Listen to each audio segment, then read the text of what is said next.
I, 32 male, found out my long-term girlfriend, 30 female, was cheating through her own texts. I never thought I'd be in a situation like this. I guess no one does. You don't go into a relationship expecting betrayal. But there I was, staring at my phone, knowing my life was about to change in a way I never saw coming. Sarah and I had been together for 6 years. We weren't just dating, we lived together, had a joint savings account, and were planning a future.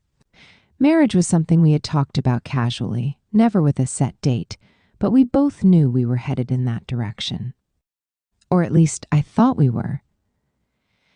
She worked in marketing, a demanding job that often had her attending work events, networking functions, and conferences.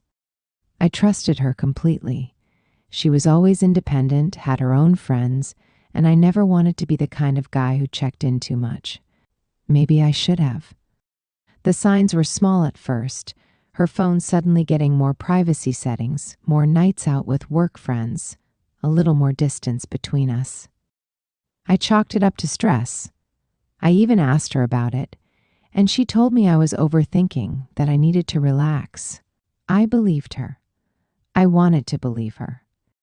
Then one evening, my friend Josh sent me a message. "Hey man, I don't know if I should be saying this, but I saw Sarah last night. She was with some guy. They were close, too close." He sent a picture. It wasn't anything explicit, just Sarah leaning into a guy at a bar, laughing, her hand resting on his thigh. Maybe not damning evidence, but definitely not nothing. I felt sick. I told myself there had to be an explanation.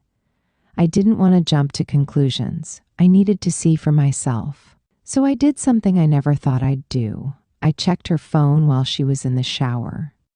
I hated myself for it, but I needed the truth, and I found it. Messages, flirty ones, hidden under a different name in her contacts, meeting up, sneaking around. She had been sleeping with him for at least 3 months. 3 months of my life where I thought things were just stressful, where I thought we were fine. I didn't confront her immediately. I couldn't. I needed time to process. That night, I barely slept. The next morning, I told her we needed to talk. I sat her down, showed her the messages, and asked her to explain. She froze. I could see her mind working, scrambling for a way out. Then the excuses started. It wasn't serious. I never meant to hurt you. I was confused. Then came the guilt trip. You've been so distant lately. I thought maybe you weren't in love with me anymore. I just sat there, listening to her try to rewrite history, trying to make me the reason she did this. I didn't yell. I didn't lose my temper. I just told her to pack a bag and leave. She cried, tried to touch my arm, begged me not to make any rash decisions.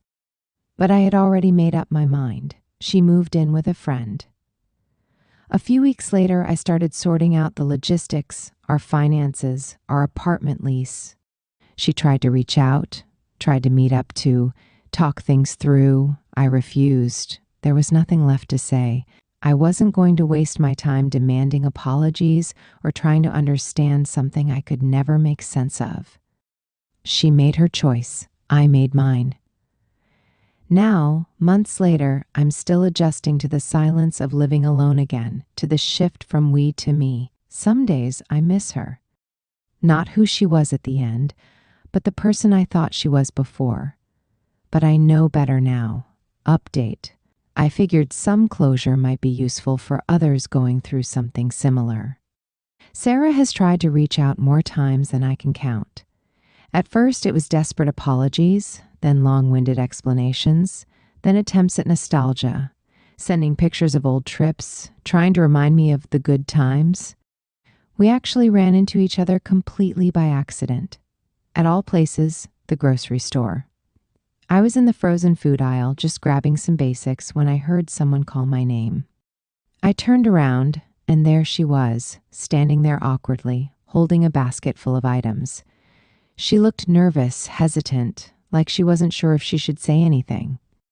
I gave her a small nod, acknowledging her presence, but said nothing. She took that as an invitation to talk. "Hey, how have you been?" she asked, her voice softer than I remembered. I shrugged. "I've been good." It was the truth. I had been focusing on myself, hitting the gym more, reconnecting with old friends, finally picking up some hobbies I had neglected. I wasn't bitter anymore, just done. She sighed, shifting on her feet. "I miss you." I just looked at her for a second, then replied, "I don't." That was the end of it. She didn't try to follow me, didn't plead or make a scene. She just stood there as I turned away and walked to the checkout line. That moment made me realize the sight of her didn't stir up any emotions. No anger, no sadness, no nostalgia. Just indifference. And that, more than anything, felt like the biggest win of all. Update 2. A lot of people told me I was lucky to have found out before marriage or kids, and I completely agree. It could have been so much worse. For those wondering if she went back to the guy she cheated with, I don't know, and I don't care. Her choices are no longer my concern. Someone asked if I'll ever be able to trust again. Honestly, I don't know. Right now, I'm just enjoying the peace of being single and focusing on my own life. Maybe one day, but I'm in no rush. For everyone who reached out with support, thank you. It means more than I can say.